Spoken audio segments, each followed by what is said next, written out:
Hello everyone, সবাইকে welcome আমার চ্যানেলে। তোমরা সবাই কেমন আছো? আমি কিন্তু খুব ভালো আছি। খুব ঠান্ডা পড়েছে তাই না?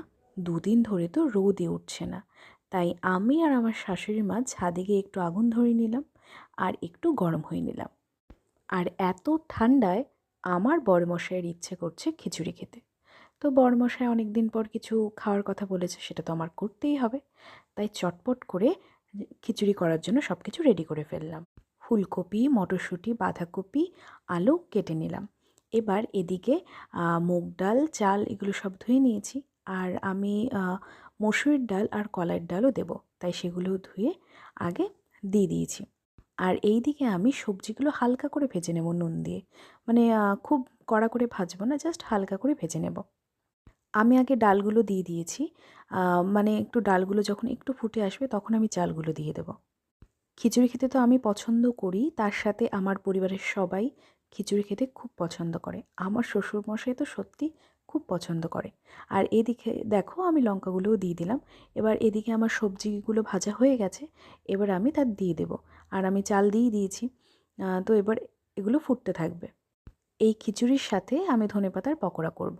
তা একদিকে এই খিচুড়ি ফুটতে ফুটতে এদিকে আমি ধনেপাতার পকোড়া বানানোর জন্য রেডি করে নিচ্ছি। চাল ডাল যখন ফুটে গেছে তাতে আমি পরিমাণ মতো নুন আর হলুদ দিয়ে ভালো করে একটু ফুটিয়ে নিলাম। এই ঠান্ডায় খিচুড়ি খেতে যা লাগবে না, জাস্ট অসম। আজ অফিস থেকে আসার পরই বড়বাবু বায়না করেছে যে ওনাকে খিচুড়ি খাওয়াতে হবে। তো সেটাই চেষ্টা করছি, অফিস থেকে এসেই লেগে পড়লাম আমার কাজে। তো দেখো খিচুড়ি প্রায় হয়েই গেছে, এবার ফোড়ন দেব। তাই কড়াইয়ে তেল দিয়ে তাতে কয়েকটা শুকনো লঙ্কা ফোড়নে দিয়ে এবার তাতে 5 ফোড়ন দেব।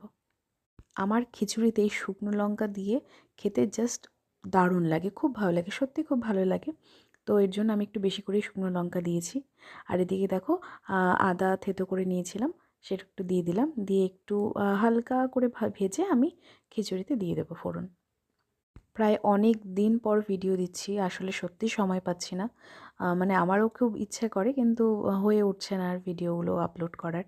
তো আগে এডিট করতে হবে, তারপর তো আপলোড করব, তাই না? আর এই দেখো ফোড়ন দেওয়ার পরে আমি সামান্য ঘি দিয়ে খিচুড়িটা নামিয়ে নিয়েছি।